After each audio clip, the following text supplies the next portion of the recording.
Hey everybody, welcome back to my channel. This is actually my second time going through this. I made it like 20 minutes into the other video and realized I fucked up. So we're gonna just cruise right through this. This video might end up being a little short because I got shit to do. So long story short, nothing happened during week 35. I went to the doctor, but he ended up having to, I was seeing a different doctor because my doctor was out of the office that day. He ended up having to do an emergency C-section. I didn't end up seeing him. Moving on. I've been going to the hospital twice a week for my non-stress tests. Those all look good. Everything is fine. Moving on. This week is where things started. This week is where things kind of hit the fan and things are going on. So Tuesday, when I was exactly 36 weeks, I started having contractions while I was at work. And I was timing them, I was writing them down, keeping track of them and everything, and they're about 20 minutes apart, give or take. And that continued on for a little while, and then they started getting closer together, they started getting more painful. Eventually, they were about 8 minutes apart, and then I was having a hard time functioning through them, and I told my boss, I think I need to leave. So she was like, okay, yeah, definitely, let me know what's going on, and, so I called my husband. I'm eating chocolate chips. White chocolate chips. My husband was like, okay, let's figure it out. Let's do this. So he comes and gets me. And we go to the hospital. And we're there for about 3 hours. And they check me when I get there. Let's see where I'm at. And when I was in the hospital at 32 weeks, I was at a 1. 0% effaced. They checked me. And they said I'm at I'm at a 1 still. Sorry, I'm getting my stuff mixed up. I'm at a 1 still. But 80% effaced. And I have to explain something about that a little bit later on. Because there will be some confusing information thrown out. So at a 1 and 80% effaced. So I stay there for a little bit longer. They leave me for about 2 hours. I'm having contractions the whole time. And they come back and they check me again. And she's like, all right, well, you're having contractions about every 2 to 5 minutes apart, but you're still at a 1 and 80% effaced. So we can't keep you. We're going to have to send you home. I would just encourage you to go home and rest and drink lots of water. I said, okay, that's fine, whatever. We leave. I go home. I have a miserable night because I'm having contractions all night long.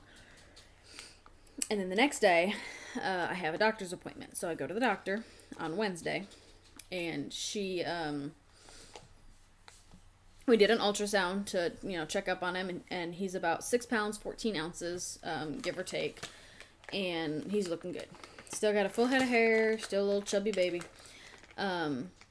So we go back to the room, and my doctor comes in, and I had to do my Group B strep test, this time, and all that is, basically, is they take a little cotton swab, and they swab the inside of your vagina and the inside of your butthole.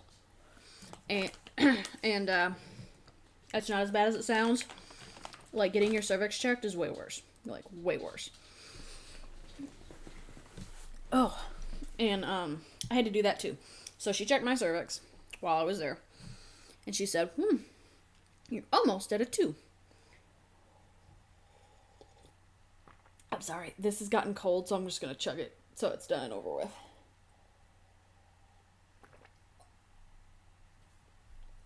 Ugh. Not good. Not good cold. It was tea. So she's like, you're almost at a 2. Still technically a 1, but you're very close. You're like right on the edge. So, and she said, and yeah, 80% effaced. I said, okay, all right. So we're making some progress. And that means between the time that they sent me home to today at my doctor's appointment on that day, some change had happened. Okay, good. Go about my business, go back to work, and start having contractions again on Thursday. So once again, the end of my shift, they are really bad. I only worked 4 hours on Thursday. They're really bad. I'm having a hard time talking through them. Like, it's bad. Worse than it was on Tuesday. So my husband picks me up and we go to labor and delivery again. Now I'm having contractions every 1 to 3 minutes. And they are really bad. They give me some water, make me drink a bunch of water, and I'm still having contractions. And they check me, no change. And then they come back again, a little bit later, check me again after I've been sitting for a bit, and they check me again. And she goes, okay, well, you're still only just maybe barely a 2. So I'm like right on the edge where, depending on who you ask, I'm either not quite there or just barely there. So, but she didn't say anything about how effaced I was. So I'm like, oh, well, how thin am I? And she's like, I would probably say maybe 10%. Wait, what? 10%? I said, well, I was just checked on Tuesday and they said 80. And she's like, well, no, absolutely not. Oh, wait. So this is where the slightly confusing information comes in, because I didn't know anything about this. I still don't quite understand it. So the way she explained it is basically like you have an inner and an outer cervix, which does not sound right to me, but she said that the outer cervix thins really, really quickly, typically towards the end of pregnancy, and usually when they check you, they don't even see it. It's usually gone by the time they start checking you. So she said that one was probably at 80%, while my inner cervix was probably not effaced yet. So now my outer cervix, whatever, is gone, or completely thinned, and my inner cervix is at a 10%. So we're still making some progress. We're still moving forward, but there was just some confusion there. I just didn't understand how I went from an 80% to a 10%. And then once again sent me home because there was not enough change to warrant keeping me. And I don't think, even if I had went from a 1 to a definite 2, they still probably wouldn't have kept me, I don't think, because I don't think any hospital would admit you before you were 3, dilated to a 3. So I got sent home again. I went home and had contractions all night long, and it was terrible, it was miserable, and the only advice they had given me was just drink as much water as possible. Try to drink 8 to 10 bottles of water a day. Now here's the problem with that. So you drink a lot of water, you have to pee, right? Your bladder's full. A full bladder causes contractions. You don't drink enough water and you're dehydrated. Dehydration causes contractions. So I'm kind of stuck. No matter what, I'm going to end up having contractions. Now, I will say that drinking a lot of water has helped. I'm still having contractions, but they're a lot less. They're not nearly as bad as they were. I can function through them. I can ignore them if I have to. So, I've started having a few contractions today, and they're pretty spaced out right now, so that's good. So I guess there's some credence to drinking a lot of water. And then today, at about, 2, 3 o'clock in the morning, I got up to go to the bathroom, and I think I'm losing my mucus plug, which doesn't necessarily mean anything.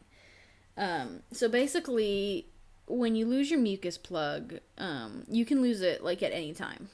Literally, I could have lost my mucus plug at, 22 weeks. But it regenerates until it's time for you to have the baby, and then it falls out and it stays out. And when I say time to have the baby, I mean, soon-ish. Doesn't necessarily mean I'm going to go into labor today. Doesn't mean I'm going to go into labor tomorrow. Could be next week. Could be the week, who knows.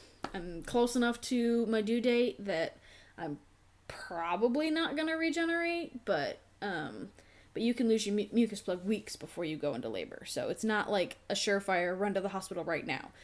Losing your mucus plug is not nearly as big or important as your water breaking, which mine has not. But I wasn't positive that it was my mucus plug this morning. First of all, it was 2 o'clock in the morning. I was tired of shit. And then we went to our non-stress test today. Everything was fine. Got home, went to the bathroom again, and there was more mucusy blech that I thought was the same as what I had gotten before. So I was like, okay, maybe this really is my mucus plug, because I haven't really had TMI. I haven't really had any issues with excessive discharge or anything like that for this pregnancy, surprisingly. So I know that's usually a really big thing, is a lot of women have a lot of discharge. And I have a little bit, my main issue, and I wear panty liners because of it, is the little bit of pee that comes out. Like when you sneeze or cough or laugh or somebody startles you or you move wrong or whatever.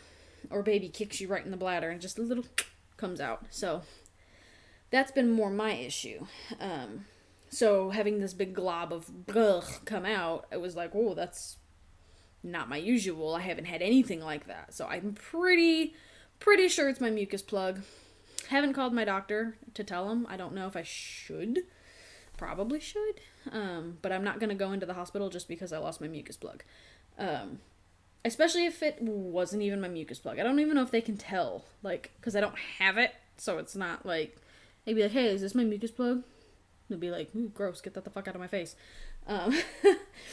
But basically, that just means that if it really was, that labor is coming up soon-ish. But like I said, I'm 36 weeks and I'm getting induced at 29, which we've actually set my induction. So on February 25th, I have to be at the hospital at midnight. And we will get the induction process started, provided Nathan hasn't decided to show up on his own. So we've just been kind of playing the waiting game. I have not been told that I can't work, so I'm still going to work. I'm just... My doctor has not put me, like, on restriction, but my boss has. She has decided that I need to be on light duty until my leave. So I work now. Whenever physically possible, I get put on the self-checkout registers and given a chair so I can sit down and I don't have to lift anything. The worst I have to do is walk around and help people with stuff. But most of the time it's walk over and push a couple buttons and walk away. Like, I don't have to lift anything, I don't have to carry anything, I don't have to, nothing. So it's the easiest job we have in terms of physicality. So that's what I've been doing. And then trying just to not do too much. But I have a hard time, like, especially because my house needs cleaning. I have 3 dogs that need taken care of. You know, we're still getting packages for Nathan, so stuff has to get taken out, put away. Boxes need to get broken down and thrown out. So I still have stuff I need to do. But I am trying to take it kind of easy. So, we're just playing the waiting game. I'm a little nervous because now I'm like, I don't really know when to go to the hospital because they tell you that if you're having contractions that are 5 minutes apart, that last longer than a minute for more than an hour, you need to come to the hospital. And I've done that twice. And got sent home both times. So I'm like, okay, well, how do I know when I need to go? So I'm a little bit nervous that I'm, gonna go again and not didn't need to, or I'm not gonna go and, by the time I do get there, I'm like about to have a baby. You know what I mean? So there's some stress there with the whole, I'm having contractions, but are they doing anything? And it has been confirmed they're not Braxton Hicks. My doctor says they are contractions. Because that's the first thing everybody asks me when I'm like, I'm having contractions, but they're not doing anything to my cervix. Like, oh, well, are they just Braxton Hicks? No, they're not. But now that my actual cervix is effacing, it might make the dilation speed up a little bit. So, we're just playing the waiting game. Y'all are just playing the waiting game till you find out what's going on with me. So that's really all for this video. I really cut it short. I just sped through because, like I said, I got a lot of stuff I got to get done, and I keep hearing my dog whining, so I think he needs to go to the bathroom again. So I will do another video at 38 weeks, provided I have not had him by then, and that will probably be my last video. Like I said, if I can, I'm going to do a video, like if I make it to my induction, I might do a video on the way to the hospital. But I don't know for sure if I will. It depends on if I'm even thinking about it, because at that point I'm going to be like, holy shit, like, I'm going to be induced. I'm going to go have a baby. So I might not. I might not. I don't know. We'll see. But my next video might very well be my last pregnancy video. After that, it'll be motherhood. So if you have any comments or questions, leave them down below. And I can't remember the name of the person, but somebody commented on my last video that said that I was glowing. Thanks. I couldn't find the message, the comment. It showed up in my notifications, but then when I clicked on it, it was gone. So I'm sorry that I didn't respond to you. I was going to. I went to do it, but the message was just disappeared. I can't find it. But thank you very much. So I'm going to go ahead and show you my bump, and then I'm going to get some stuff done. So this is my 36 weeks and 4 days belly. Scoot it, scoot it, scoot it. Oop, not far enough. Oop. Oop, falling over. Here we go. It's a baby bump. It's a baby bump. Got really big. So that's all for this video. I will talk to you guys in like 2 weeks if I have not had a baby. And if my water breaks or anything like that, if I have the opportunity, maybe I'll do a quick video before my husband gets home and like freaks the fuck out. But that's all for this video. I know it's a little bit short, but like I said, my dog's begging to go outside, so I'm gonna go take care of him, and I will talk to you guys later.